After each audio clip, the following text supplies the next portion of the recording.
Mr. Gorbachev, open this gate. We hold these truths to be self-evident, that all men are created equal, that they are endowed by their Creator with certain unalienable rights, that among these are life, liberty, and the pursuit of happiness. Welcome to Declaration of Independence with Patrick Rooney, where we discuss how to become more independent in a world that is moving quickly to take away your freedom.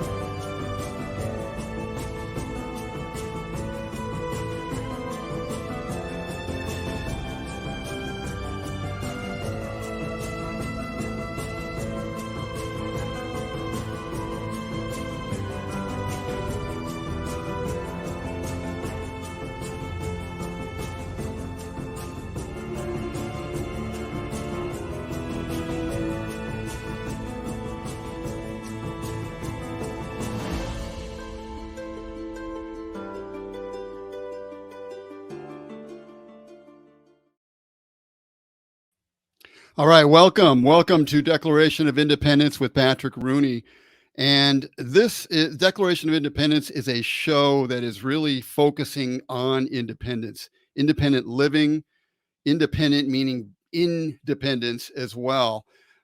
We can't depend anymore on the structures around us, unfortunately, to watch out for our liberties and our freedom. And we've got to kind of take things into our own hands as far as that goes right now. So Old School is the website, oldschoolus.com, and we promote natural health, success, and freedom. And right now, in the last year, whatever it's been, 2 years, with some of the things going on out there, freedom is but what we've really been focusing on. So I've got a special guest today. His name is Chris Smith. And I'm going to bring him on. And Chris Smith is the owner of Gulf Coast Gun and a patriot, from what I can tell. Hello, Chris. Great to have you on.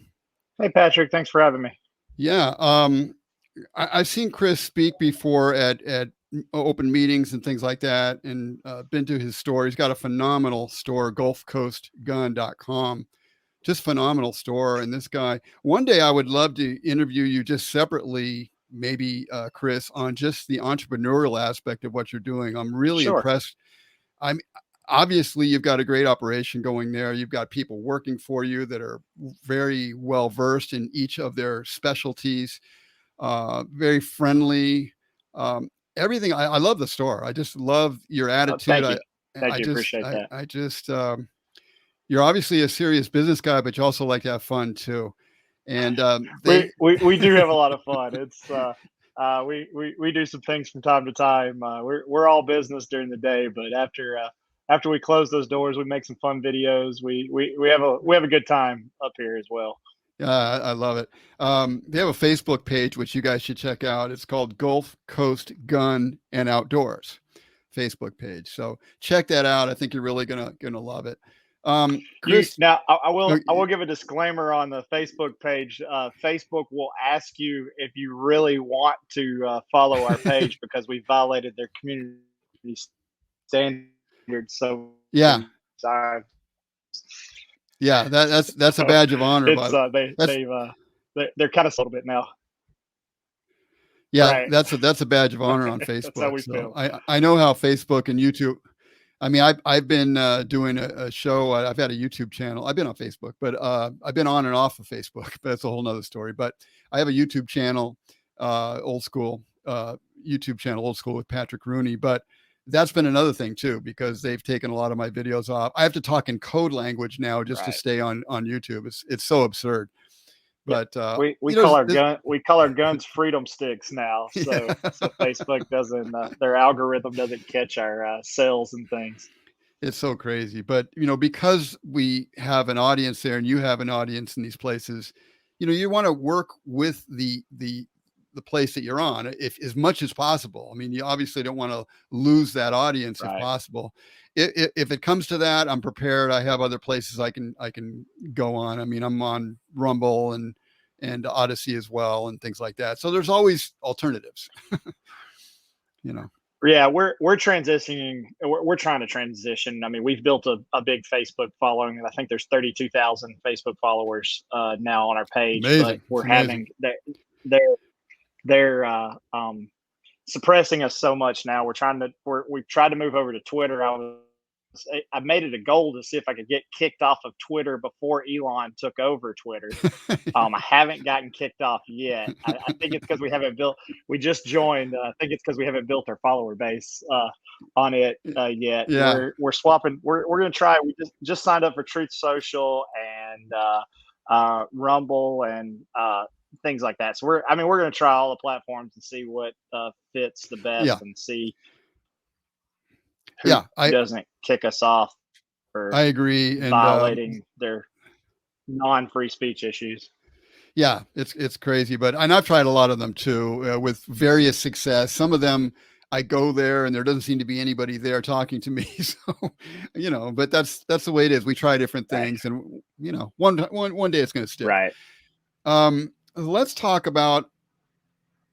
I want to get into with you red flag laws, but not quite yet. I just want to talk about that a little bit later because I've heard you talk about that.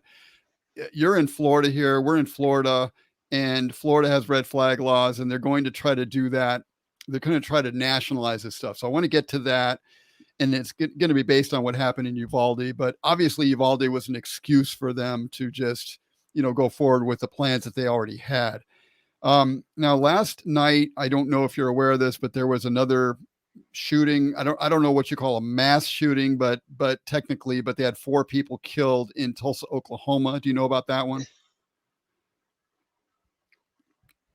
I've seen a little bit this morning. I haven't seen a lot. I've obviously had to get my kids to summer camp and things like that, so I haven't had a lot of time to read up on what happened. It looks like it was in a hospital. Yes. Yeah, I don't know the details of it, but I heard it on the news as well this morning. So in another gun-free zone. More than likely. That seems to be what happens every time. The shooting in Buffalo was in New York, who have some of the strictest gun laws in the nation. They're finding soft targets. I mean, a few years ago, there was that shooting at the military recruiting station where our military can't even carry a firearm to protect themselves. They can carry a firearm to protect us, but they can't carry a firearm in military recruiting stations. So that was a soft target. Was that in Pensacola? No, that I was about to get to the Pensacola one as well. The shooting on NAS, where the guy came on and shot a bunch of officers. He was training. He was, I think he was a Saudi national. And he shot a bunch of guys on the Navy base that couldn't defend themselves because they couldn't carry a firearm on a Navy base. These were pilots who had access to missiles and all kinds of weaponry, but they can't carry a handgun on there to protect themselves on base. The local law enforcement actually had to come in and take the guy out. Ridiculous. When did that happen, Chris? I think 2 or 3 years ago. Okay. It's either 2019 or 2020. I think it was 2019. Why is that going on when we had Trump as president? Shouldn't that have been overturned while he was in office? I mean, a lot of things should have been overturned.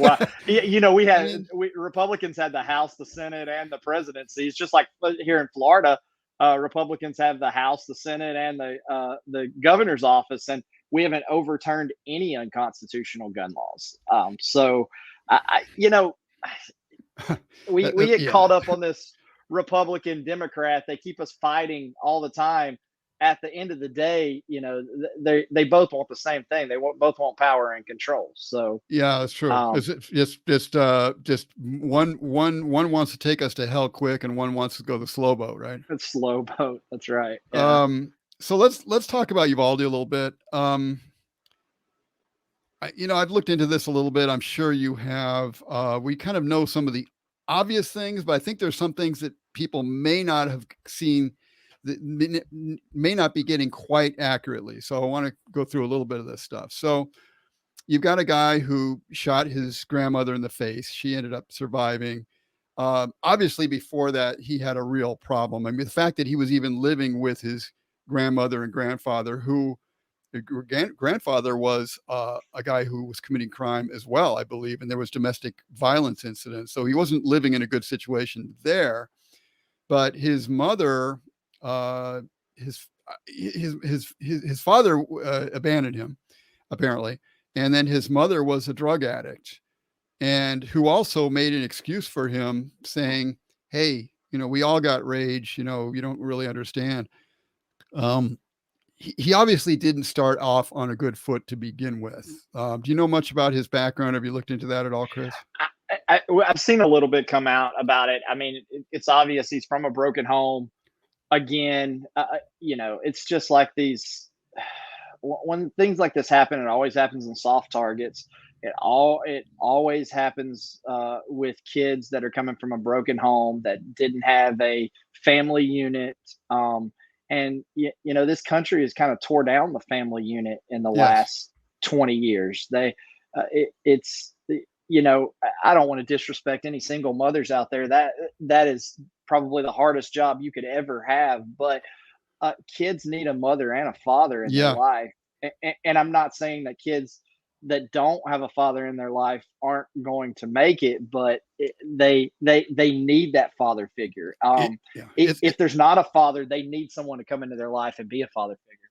It's a numbers game, right? I mean, it's not like there are exceptions to the rule. I mean, Ronald Reagan's father was alcoholic and not there. His mother raised him. Ben Carson's mother raised him. The father wasn't there. We understand there are certainly exceptions to the rule, but if just playing a pure numbers game, there are so many kids born out of wedlock and born without a father in this country that it's such a basic, that's one of the most basic things of all. It's almost like the powers that be are happy to set up, some of them are happy to set up situations that are powder kegs ready to happen.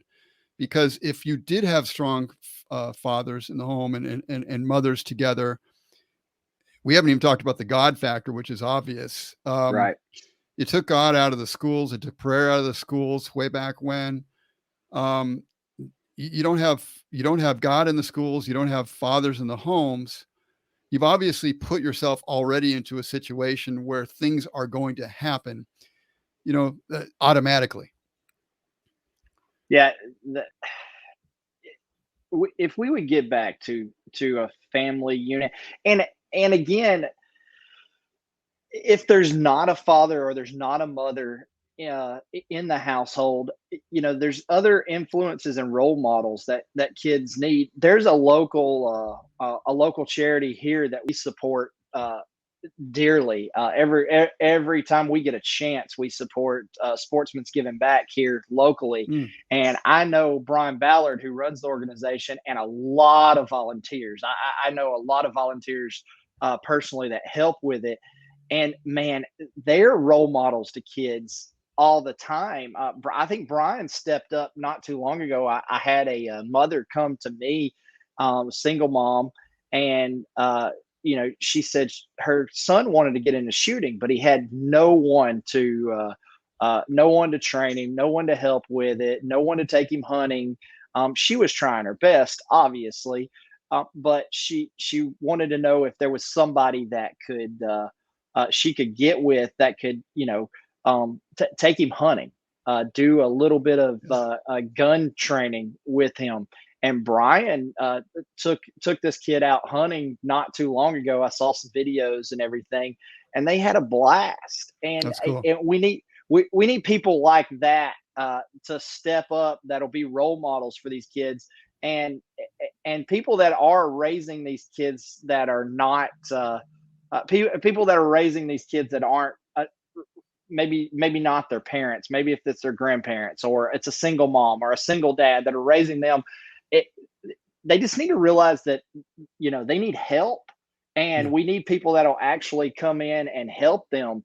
And if they'll ask, there are plenty of people that are willing. I think me and my wife are actually looking into starting another organization, a charity organization, to help the community in aspects like this. So we're, that's you know, great. our time is very limited, but right now we're doing it through Brian Ballard, his organization, Sportsman's Giving Back.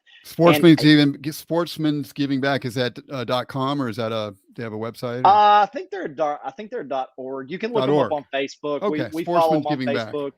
Right. I'll We follow them on Facebook. I'll link in the description once I find it. Right. So Brian takes underprivileged kids hunting all the time. He takes them out shooting. He does. Man, they give lots of money to local charities, That's great. to foster kids organizations and things like that.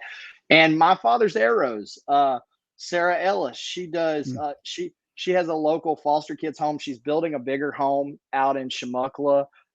She does great work with a lot of the area foster kids. She takes in as many kids as she possibly can. And her husband do such a great job giving these kids a place to come back to.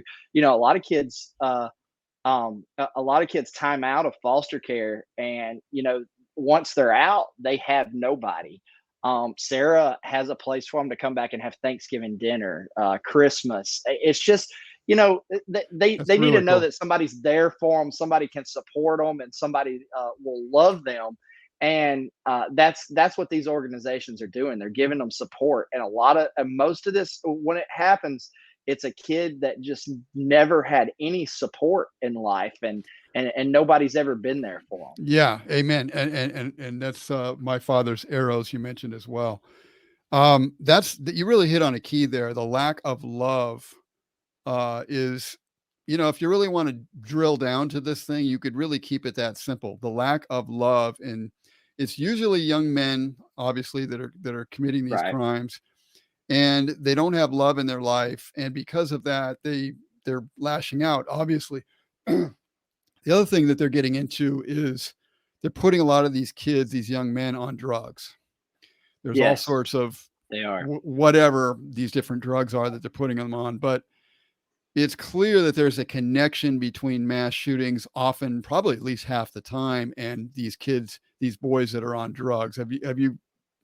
You're aware of this, Yes, I'm sure. Yeah. absolutely. John Noveske. I don't know if you've ever heard of Noveske No. rifles. They're a very high end rifle. We carry them. I own a few of them myself. They're Okay. very nice firearms. But John Noveske actually wrote an article.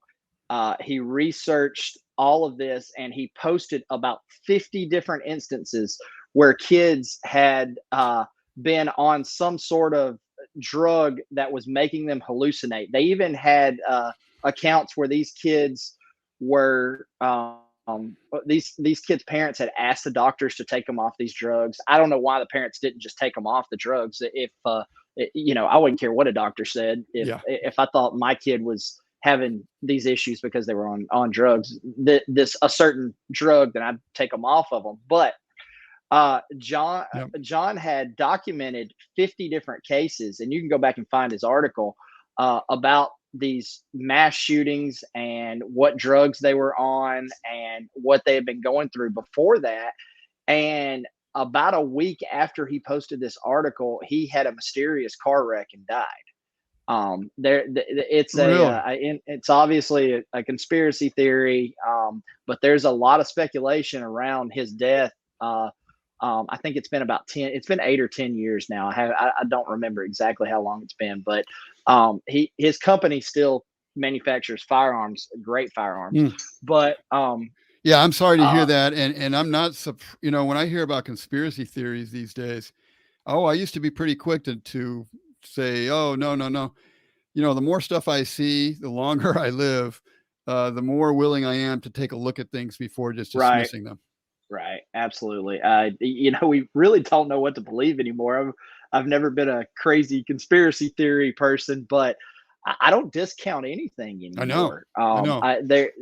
Or what these people in power are willing to do to get more control. Well, you know, we've seen the last, and I can't even say on this platform all I want to say about this, but let's just say with the illness going on in the last couple of years that we're aware of, and the shots and all that, I've seen a lot of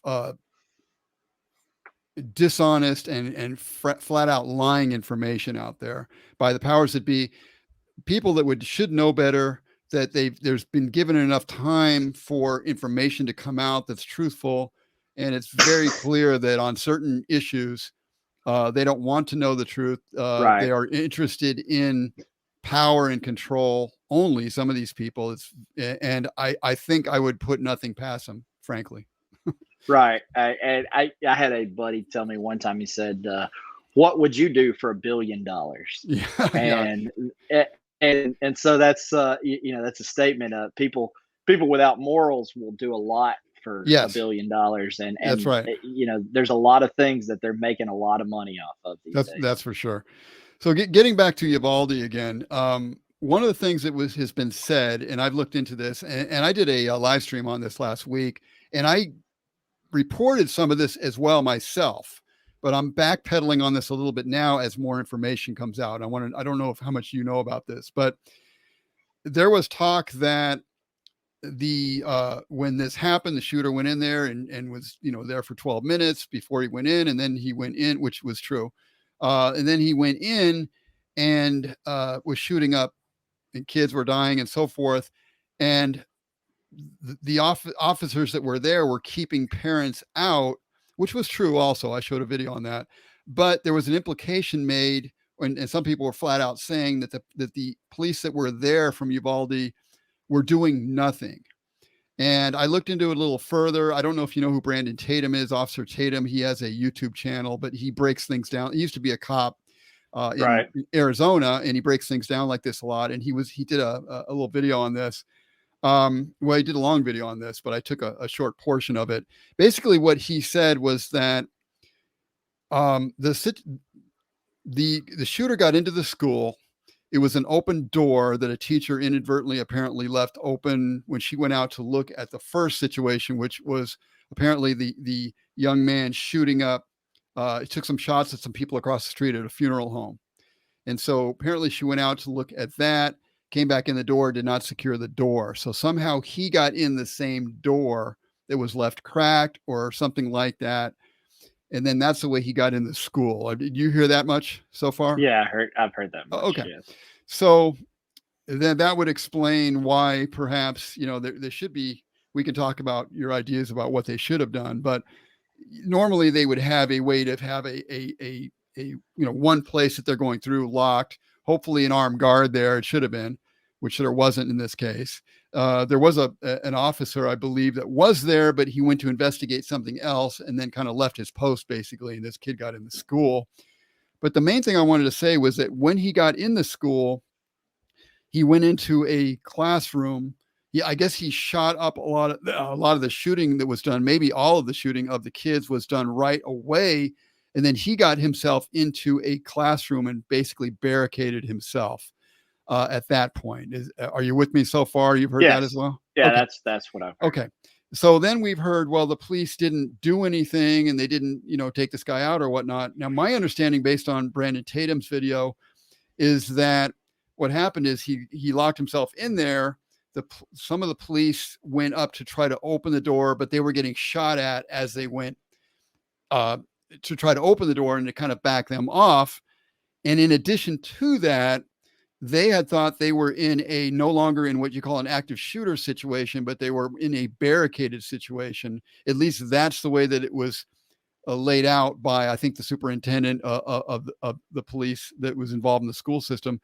But essentially, the children had already were dead, had already been shot, and now they were in a barricaded situation, which is a little bit of a different take than thinking that there was all of this active shooting going on and the police refused to kind of go through the door.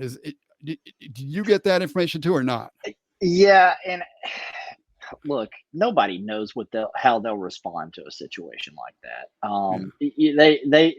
Uvalde had just went through the training, but those guys never expected to have to deal with something like that. They're not thinking, hey, one day we're going to have a school shooting here in Uvalde and we're going to have to decide whether we run in or barricade around or anything like that. Which, don't get me wrong, 40 minutes there could have been kids alive and they're bleeding out. I can't as a Right. person just sit outside and wait on something to happen in a barricaded situation like that. Because I'm thinking, what if kids are injured in Yeah, that's there? true. And They didn't know because they couldn't see right, beyond the door, right? They didn't you, know. you you don't know. So as a police officer, you should be trying every possible avenue to get into that room. What I was going to ask you about that, Chris, because you know guns a lot better than I do. Could I don't mean to play would you could you afterwards, but I'm just for future reference. Sure. Could they potentially have shot through the lock, or would that have obviously that bullet could have gone through and killed a kid if a kid was in there too? Right. Right. And I don't know what doors they had on these buildings. I saw a post the other day of a classroom or a school that had bulletproof doors lined up. They built this elaborate system, which looked great, as long as they kept an active shooter out of the classroom. Right. So I don't know, but let me do this. I would have been trying to knock that door down any possible way I can, or get through the window any possible way I could. I agree with that. Let me just play part of Brandon Tatum's part here, and you can look at that a little bit as Sure. well, and any comments you want at the end of that. But I want people to see it as well, and just to get another perspective on this. So the crash happened somewhere over here. He's behind the car hiding. The police drive by him. The police is interacting with another person that he think is the shooter. The shooter comes up the side of the school and begins to shoot into these classrooms from the window. He's shooting into these classrooms. He gets around here. He goes into the school. He goes into one of these rooms, and this room has a bathroom that's connected.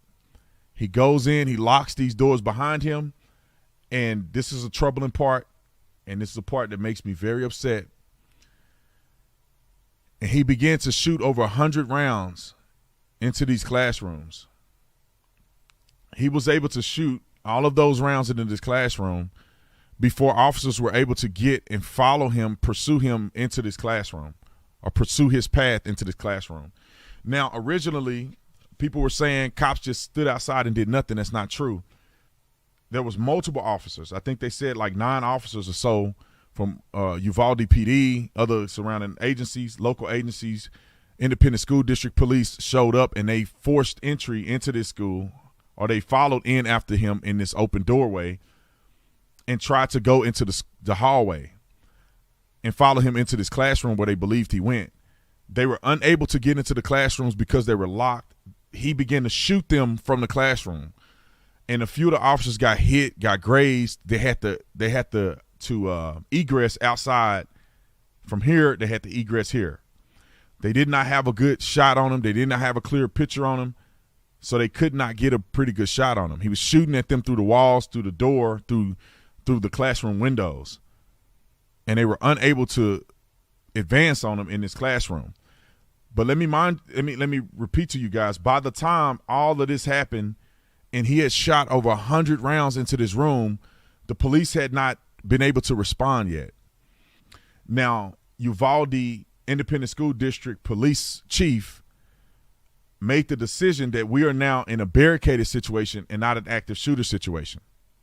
Now, I think people need to understand the difference between a barricaded shooter and an active shooter. An active shooter situation, and every police agency that I know of that exists, are told to rush in and kill the guy. No questions asked. These officers that originally got on the scene rushed in to kill this guy, but they were met with gunfire, and they could not breach these doors because they were locked from the inside. And they did not have any of the equipment, shields, breaching tools to get into this classroom. So they had to egress, like I said, back out here somewhere. Anyway, I don't know if that gives any more perspective. Go ahead, Chris. Right. How do they not have any breaching tools? Well, I had heard that Uvalde is like a very small town, I guess, pretty close to the border. And apparently they should have. I mean, I don't know why they wouldn't, but it seems like there was too many things. I'm not claiming conspiracy or anything. There was a lot of things that was like a perfect storm. It's like, it's like the door got open, so the guy got in, left open. You know, there was, then the guard was no longer in post, so there was nobody there to stop him. Then they got into a room where he locked himself, and they didn't have the breaching tools until the people came from, I think, Dallas or wherever that was. They drove them in, and it took 40 minutes or whatever. It was kind of a very, and I'm wondering, that's another thing I brought up on the live stream last week. Why is it that after how many years since Columbine? I mean, we're talking what, 30 years ago or something? Yeah, it was 96, I think. I mean, 90, you would, somewhere around there, 96, 97. okay. So what is it that is preventing us as a society, the school district there, whatever, from taking the children's safety as seriously as we take the safety of our elected official? I mean, you go into any courthouse, you go into any government building, and I don't knock that. That's great. They should have that security. But where's the same concern for our children? I don't understand why they were so unprepared, I guess is my question. Well, I even came out with some numbers. We've sent $53 billion to Ukraine, and I'm sure Ukraine needs all the help they can get. But we're printing money for everything we can think of to print money for. It's inflation is skyrocketing because of the rate that we're printing money for. If we put 2 resource officers in every single school at a $50,000 a year salary, in every school in the United States, it would cost around $10 billion. These guys throw away $10 billion at a restaurant across the street in DC on a nightly basis. So why can't we have at least 2 resource officers in every school? Well, you're right. We could, and it makes me wonder why we're not doing. I have to believe at this point that the powers that be, there are people behind the scenes.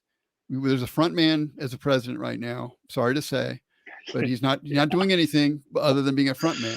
And there's people behind the scenes that know. I think I would have picked a better front. I think I would have picked a better front man. You know what I mean? Somebody could actually was coherent. There may be a little bit of method to that madness in getting us so mad at the guy in front that we forget who's behind him. But I know that, and you don't have to talk about this if you don't want to, but I know that they're doing a lot of this stuff on purpose. You can't be that incompetent. These people are smart. They are not dummies.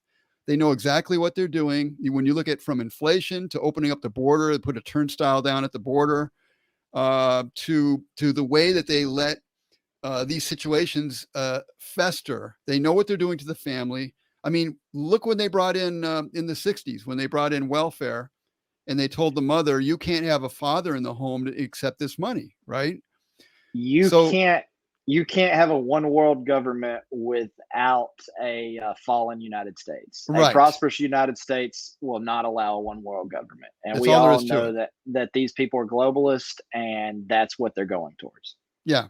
It's a shame that more people don't know about that. It seems so obvious at this point. Those of us who are paying attention, it couldn't be anything else. I mean, they have to have us fall so they can rise.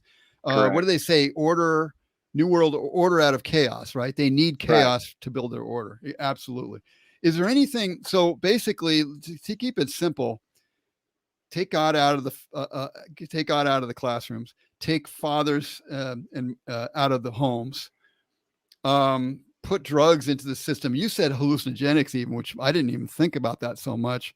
Wow, that's taking another step into where you can't even tell reality, right? And you're so numb that you can't even tell reality. On top of that, you put gun control in, you make gun-free zones. You said that at the top of the show, where you purposely put in a gun-free zone, and basically you might as well put a sign up saying, kick me, go shoot me, basically. And you do all these things. You make sure you have no bail or low bail for people that do crime. So you're soft on crime. You want to take away police. You put every situation in place, and there's many, many more we haven't even talked about, to basically ensure there's going to be powder keg situations in which young people are shot and killed. But I guess you got to crack a few eggs to make an omelet, right? And in order to enact these type of gun control laws, which we're going to talk about in a minute, that they're going to bring in, that or want to try to bring in. They have no value of human life except for their own. Yeah. It's all propaganda. The only reason they seem to care about these lives are so they can pass more laws, more regulation, and more control on the general public. That's it. It's really sick, and it's even sicker that, well, I was going to say Republicans are backing them, but you know how the two-party system is. I know you don't have total faith in that either. Biden has said he wants to take away 9mm guns. Now, this guy used obviously a long gun. It was an AR-15, I believe. And what does that have to do with 9mm? Zero. And he's saying that 9mm guns, that we need to take these guns away. Now, I notice that every time something like this happens, they're trying to take I think I know the reason why, but I wanted to ask you this, because Trudeau in Canada is doing the same thing. Right. They're doing a freeze on new guns being bought, I believe, and they want to confiscate guns, I think, as well. And let's see, he's freezing handgun ownership and then buying back assault weapons. So tell me, Chris, about handguns. I think I know the reason why they want to take away handguns, even though these situations have nothing to do with handguns. Why do you believe they want to take away handguns? They want you totally dependent on them. I mean, absolutely. They want complete and total control. And the only way they can do that is if you can't protect yourself first. And if you can't rise up, if the need ever, honestly, I think the need is there. We're living in some of the most tyrannical times in the history of the United States. Absolutely. But they don't want you to have. Look at Hong Kong. They can't do anything against China. Those guys would be begging. They're begging for a Second Amendment right over there now. Well, look at Australia. Australia Right. had guns. I think it was 1995 or something. They had a mass shooting and they took their guns away. Now they can't do jack. They're sitting there being forced into camps for a sickness that isn't hardly killing anybody. Right. I mean, it's the same strategy that Nazis used. They take your guns away. They tell you certain people are evil. They push you. They tell you everything's for your own safety. That is their strategy. It is always to protect you. They will kill you to protect you, and that's the way it's been for hundreds of years. It's actually a healthy way that you see things, and I'm seeing things the same way because it's reality. Otherwise, it makes no sense. Right. And Biden, what they'll do is they'll use these tragedies, as far as gun control. They'll use these tragedies, and they'll get a little bit of what was actually used in the tragedy, and then they'll try to grab a little bit more. It's like Biden talking about handguns and 9mm. I'll give up all of my firearms when the political elites are no longer protected by these firearms. So that's never going to happen. Right. Now, I'm also thinking that handguns, there's so many handguns is a reason that they're grabbing them too. It's like, because a lot more people have handguns than have so-called assault weapons. They do. But they're going to go after these rifles first. They'll slowly go after the handgun. They're going to go after the ammunition as well. Yes. It's easier to get ammunition. It's easier to go after ammunition than it is the actual handgun. They'll say, "Oh, we're not going after your Second Amendment right, but you're going to pay $1,000 for 50 rounds of 9mm or something like that." In effect, they take away your right without calling it that. Right. Now they've already been doing that. It seems like ammunition has been hard to come by for a long time, right? That's more of a that's more of supply and demand issue. That's and the thing about that is everybody, when COVID started, everybody went out and bought ammunition for their handgun. They knew they were going to be locked down into their house. Right. Every single person in the world that owned a gun or just bought a gun. There's 10 million new gun owners after COVID. They all had to buy ammunition for their firearms. The guys that The guys that already had firearms, they stocked up on ammunition. There was already supply chain shortages because everything was getting locked down from COVID. We were getting a lot of primers from overseas. So those primers weren't coming in. It was a perfect storm for ammunition. Right. And it's slowly coming back, but we're seeing it at the inflationary prices. Inflationary prices is another thing. And because they are threatening legislation, they are making the supply go away as well, because everyone's Right. buying up stuff before they're, Right. okay, And I mean, there's a war, Russia and Ukraine. A lot of ammunition manufacturers are also sending ammunition over there. Every time they start a war, there's an ammunition shortage. Every time you turn around, there's a reason for an ammunition shortage. There you go. Let's get into. I definitely want to make sure that we at least go into what they're doing now and who's involved and et cetera, et cetera. Now, one of the reasons I mentioned bringing you on is because of the red flag laws. The House Judiciary Committee, excuse me, is voting today already on some of this stuff. I don't know if you knew that, but they are voting already.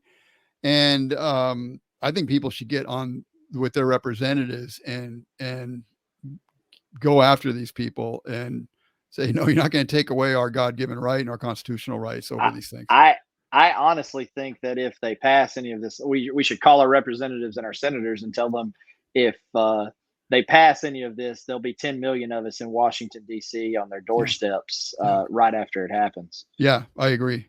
Now, obviously, Republicans are getting involved in this too.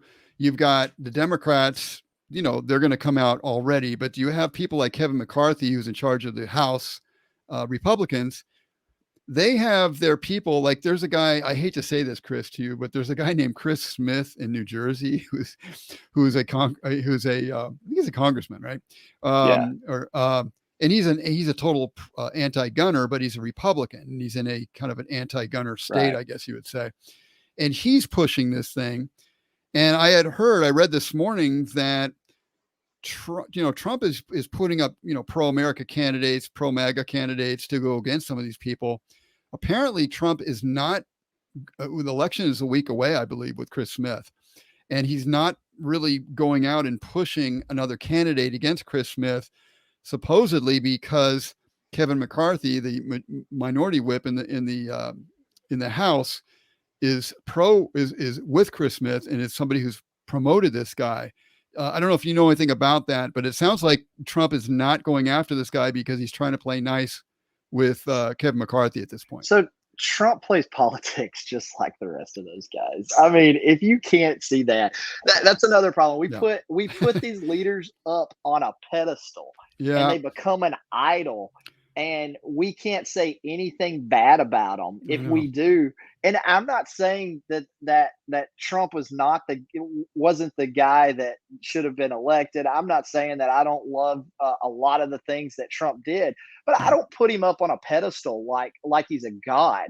Right. He's up there playing politics just like the rest of these guys.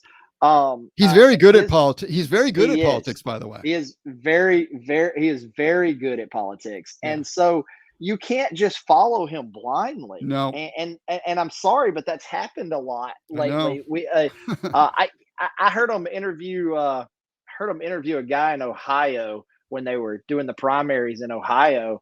And I heard 3 people say, "Oh, whoever Trump tells me to vote for, that's who I'm voting for."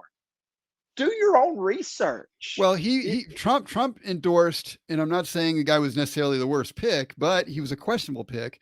He picked in Pennsylvania, Dr. Oz. Right. And he's a globalist. I think so, right? I mean, he has been. He probably still is. So that tells you right there. Trump also endorsed Marco Rubio. Yeah.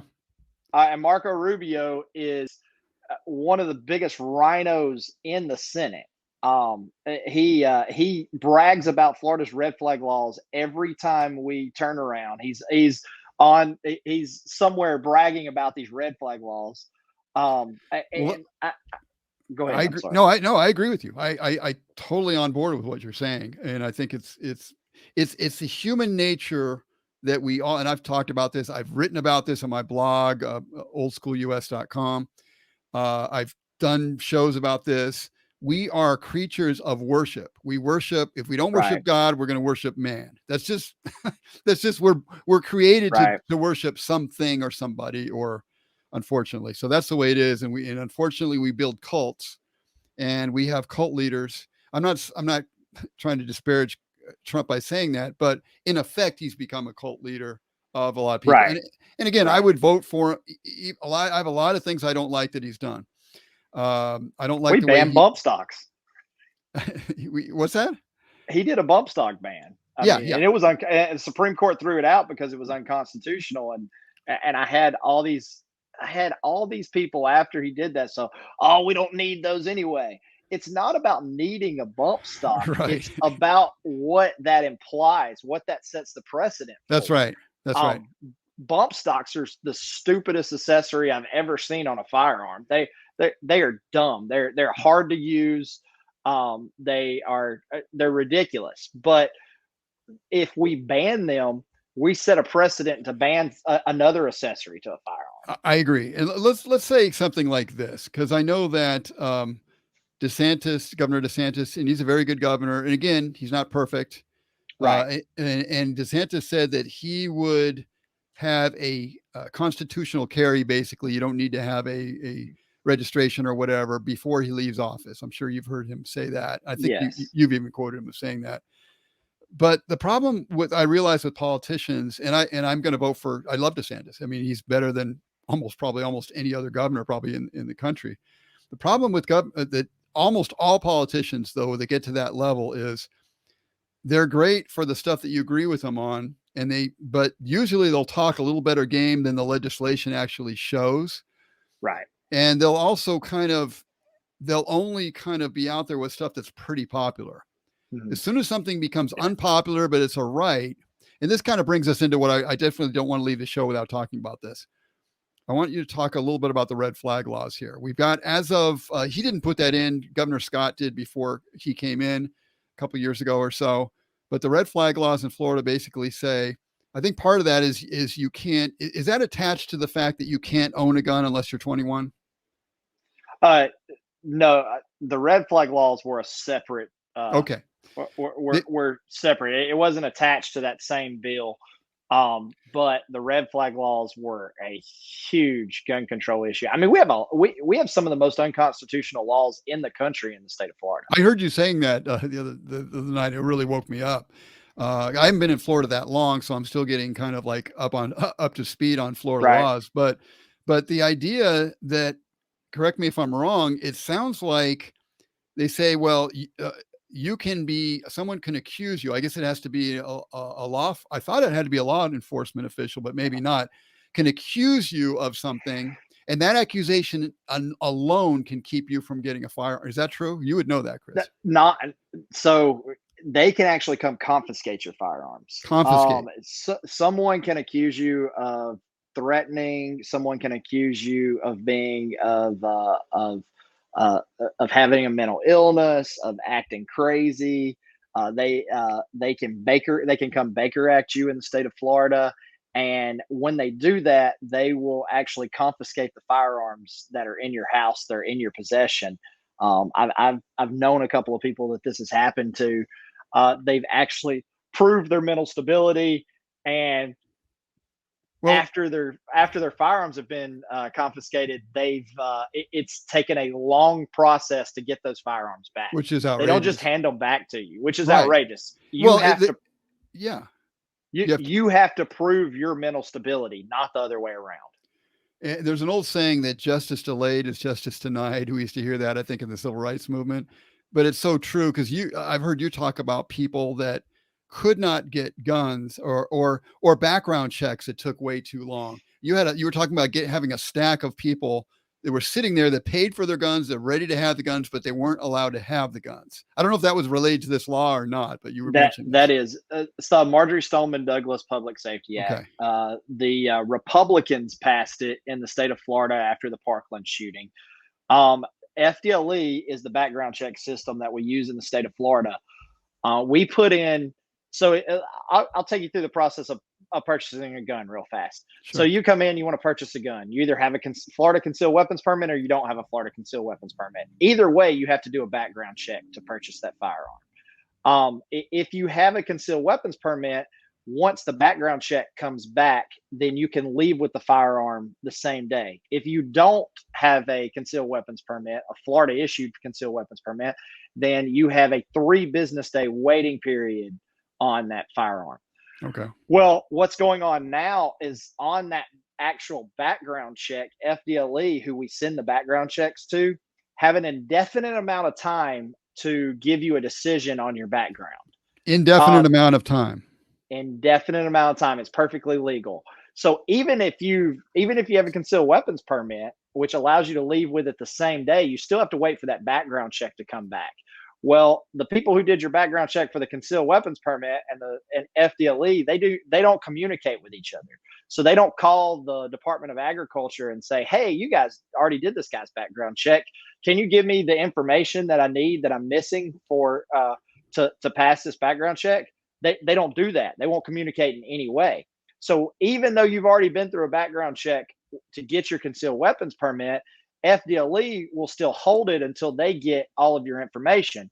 And what's going on is they're taking that background check if it doesn't come back immediately, if they need more information, anything, and they're setting it on a desk somewhere. Right. And they're not getting back to it because that's government. They're completely inefficient at everything. Well, but beyond inefficiency, the background checks, as I understand it, are done by the Department of Agriculture in the state, right? No, that's for a concealed weapons permit. Oh, okay. The background checks to purchase a firearm are done by the Florida Department of Law Enforcement. Okay.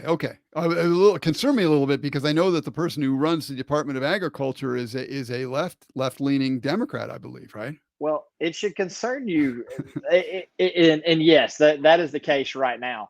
But it should concern you that FDLE is running these background checks at all, because what's going on is the FBI has a free system to run background checks in this country. Most states use this FBI NICS system. Well, the state of Florida also uses this FBI NICS system. But instead of just using the FBI NICS system, which is free, the state of Florida has set up FDLE as a middleman. And so we put your information into FDLE's system. They turn around and put your information into the FBI NICS system.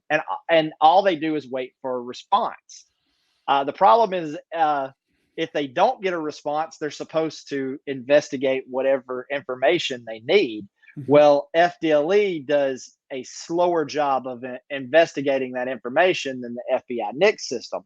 And for all this middleman that FDLE is playing, they charge you $5 to run your background check. It's a revenue source. A revenue source. It's really insulting. Now, in this climate, I know that I don't know if there's any Republicans, let's say in the state of Florida. Nationally, they want to do a national red flag laws based on what Florida's doing. And they're going to say, see, Florida is such a free state, but they're doing it. So if they can do it, why can't we all do it? Right. Like Dan Crenshaw said, these are Republican red flag laws. They're not Democrat red flag laws. Trust us. So in this climate, first of all, are there Republicans in this state who are backing? It sounds like they want to make the red flag law stronger. Some of the Democrats do in this state. Are there any Republicans that are signing on to this at this point? Yes, absolutely. Really? Wilton Simpson, the head of the Senate, is now running for the Department of Agriculture in the state of Florida. He's been endorsed by DeSantis. He is actually the one who authored the Marjorie Stoneman Douglas Public Safety Act. Really? He is the person he's a Republican. He authored this legislation. And as of right now, he's down in South Florida campaigning as a Second Amendment candidate.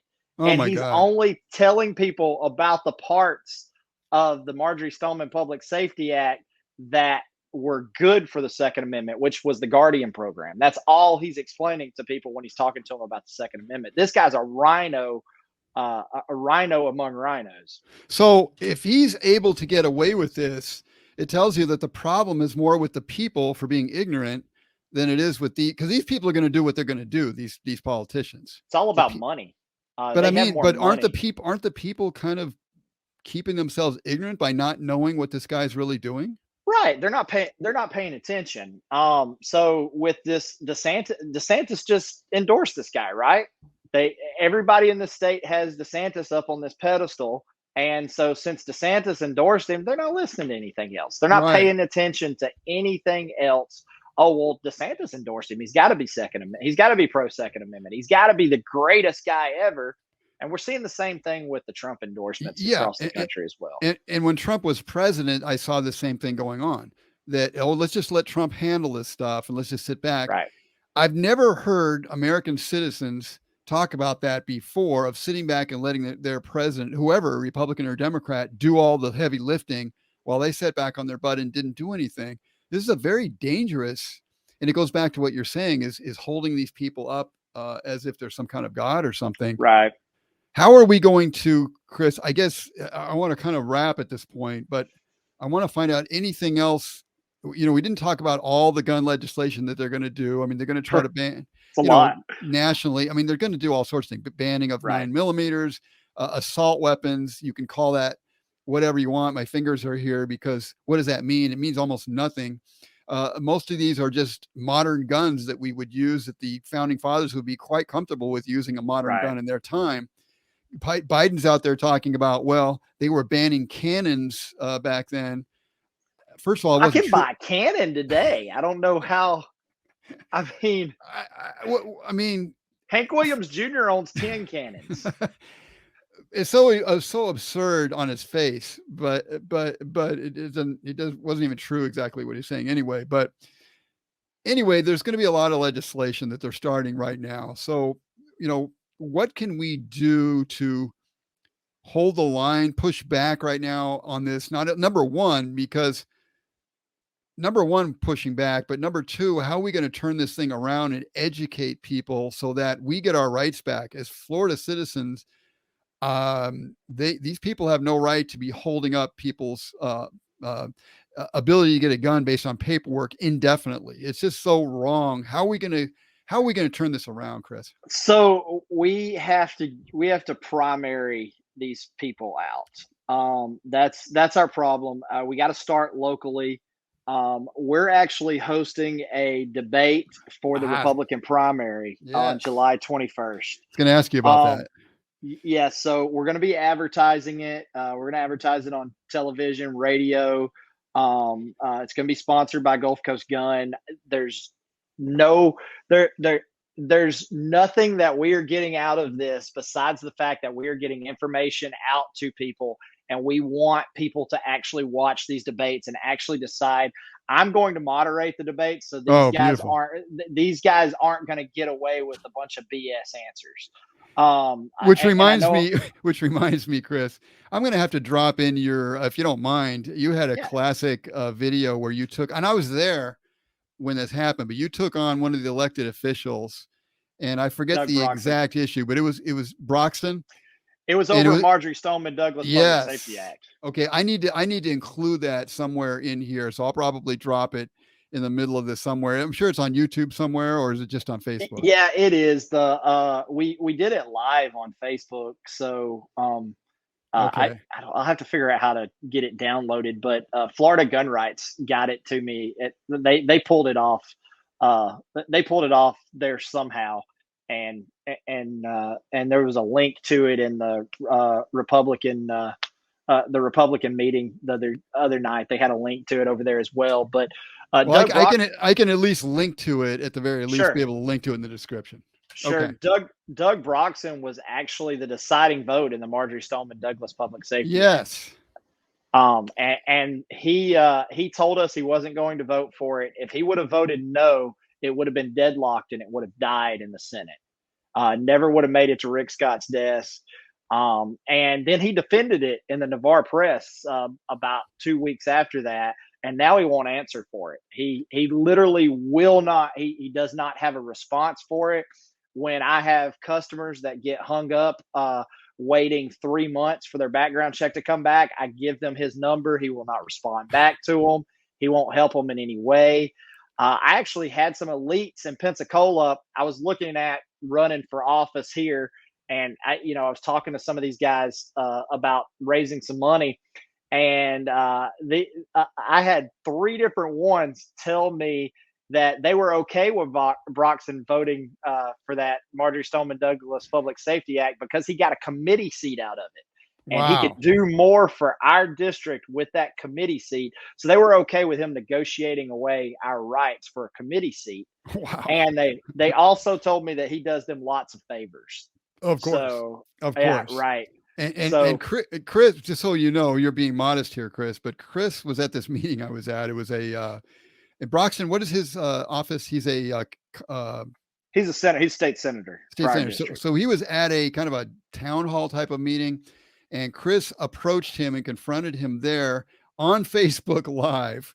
Did they keep that video up, or they? No, the video's still up. Yeah, okay, it's good. From last. It's a video from last year. Yeah, it's still up on there.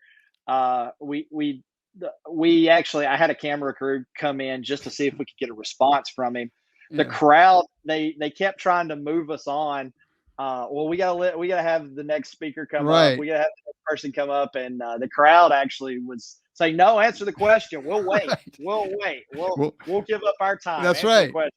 But Mr. Smith, you have the floor. So I'll be quick, but everybody knows I can't handle so a minute, and I'm going to say what I got to say. So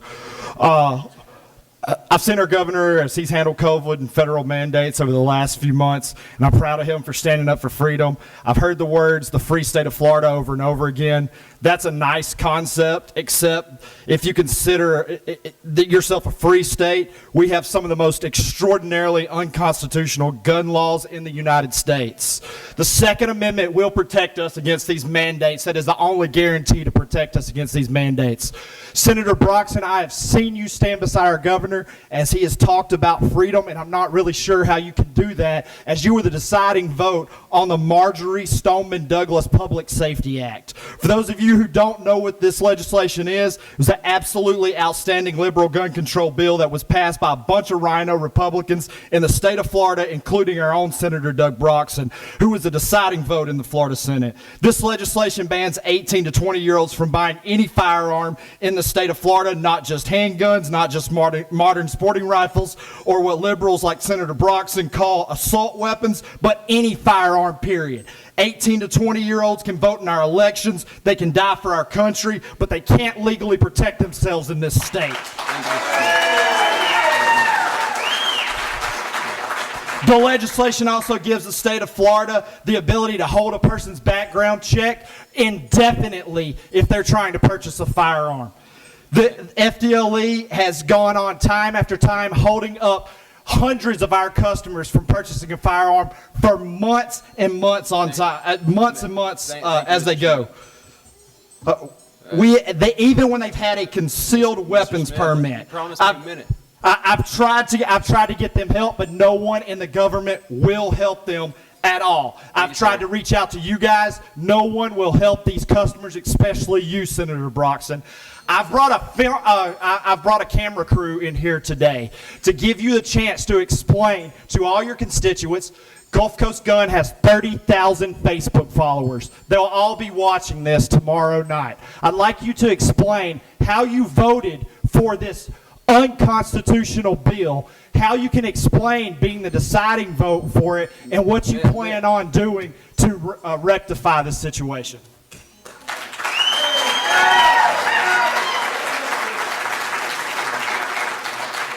All right. Senator Broxson, they're still listening. These people are probably waiting if you'd like to. Mr. Smith, I'm doing my best to be respectful of everybody's time here. I'm just going to ask that everybody else do the same. We got Margie Perkinson up, or Perkerson up. We already answered. We're good. Where is Margie here? All right, then moving on to Eric Sieb. We got Eric Sieb and then Calvin Sullivan. You got 30,000 people watching. Answer the question, Senator Broxson. All right, good evening, gentlemen. My name is Eric Sieb. And then Chris, he wouldn't answer the question. So Chris followed him to his car, and there was a sheriff that got in between, because Chris wasn't going to do nothing to him anyway. I know, I can tell Chris's character. He's not a wacko. He just wanted to get an answer from this guy, and he didn't break his space or anything. But there was a sheriff deputy there anyway, escorting him. But I was probably about 8 feet away from him, and she told me I needed to back up, and I backed up. She was doing her job. She was making sure nothing happened. It wasn't I wasn't upset with her, but he wouldn't even turn around. He walked straight to his car, wouldn't speak to anyone right after the meeting. Yeah, because really there is no answer. The answer is there is no answer to taking our rights away. There's nothing that they can say in the heat of their their battles with themselves. They can make all sorts of statements that sound that make people want to cry or whatever. But when it comes time to facing their constituents and telling them why they did something to take away our God-given and constitutional rights, there is no answer for that. Right. Anyway, I think that's great. So I will be promoting that as much as I can, Chris. By the way, you doing that candidate debate, what candidates is that going to encompass for what races? So we're getting the state rep for District 1, state rep race for District 2.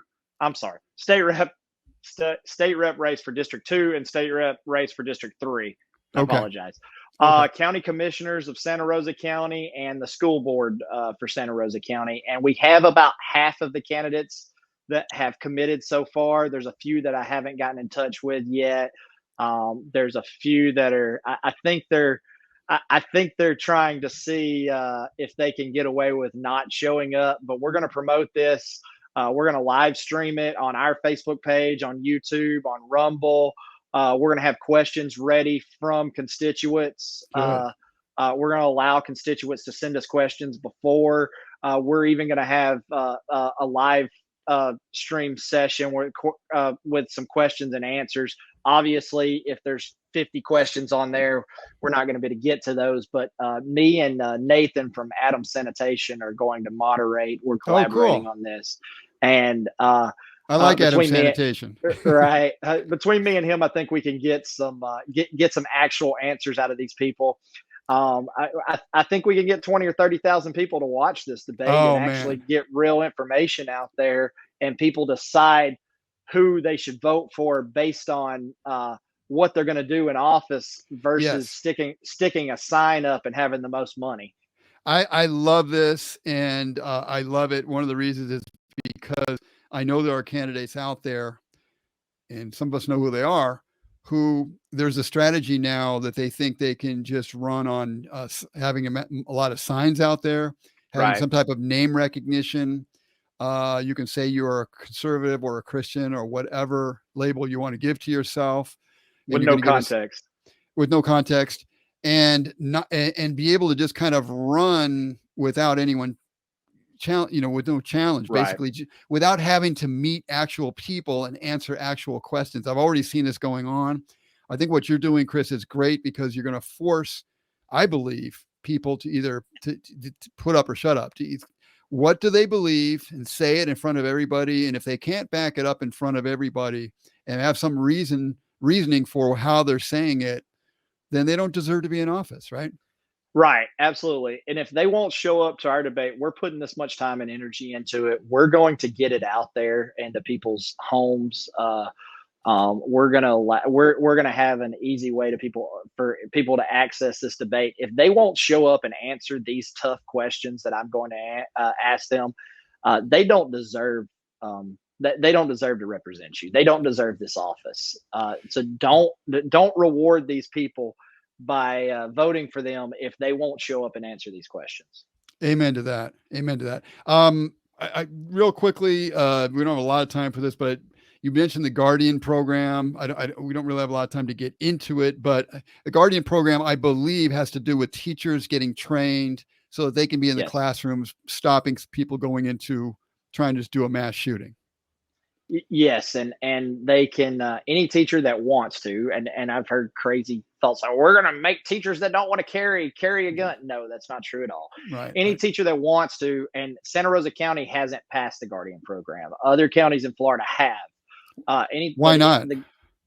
There's always an excuse. Insurance is the excuse I've got from the last superintendent. This superintendent will not call me back. So there's no excuse for that because they can't Right. hide behind insurance when you're talking about lives of children. Right.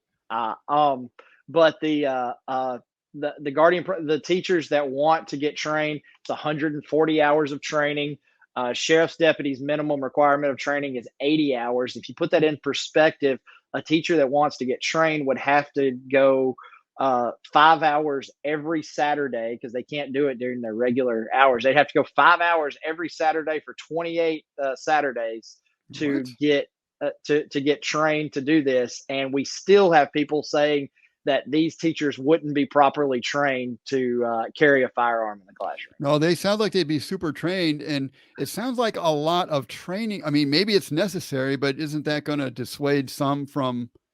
It's going to dissuade a lot. I Yeah. mean, the people that are willing to do this are giving up their weekends. They're giving Yeah. up their own free time to do this. And the fact that we won't promote this because of insurance.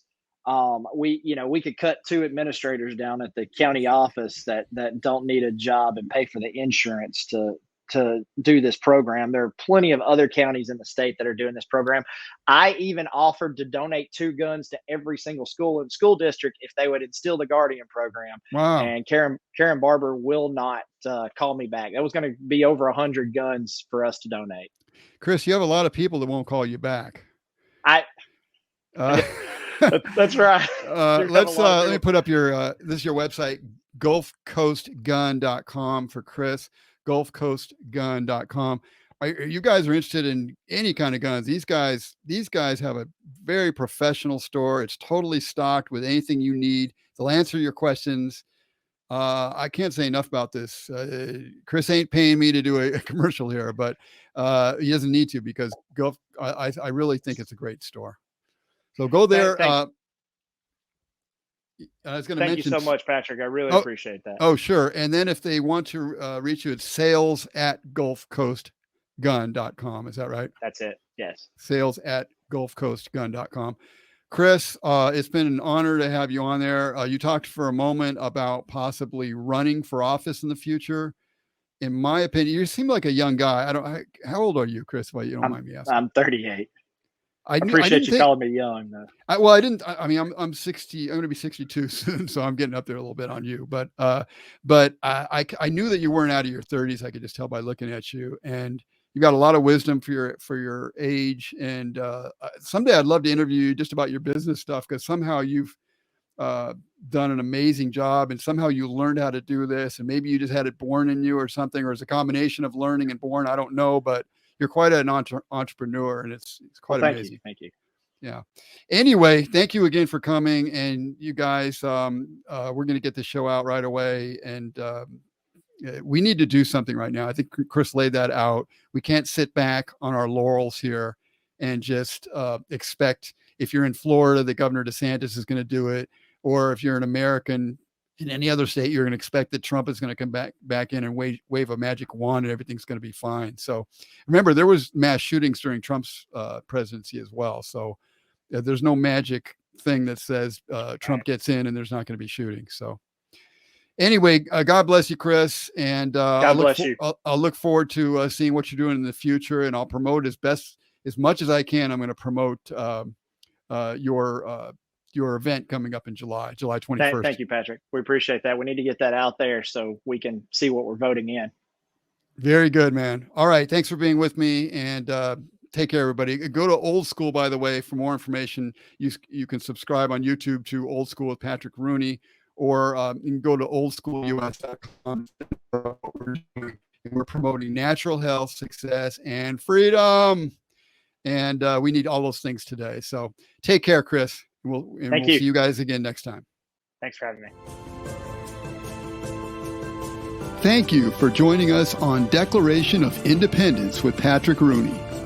For more information on how to become more independent in a world that is moving quickly to take away your freedom, or to support this program, go to oldschoolus.com. See you next time.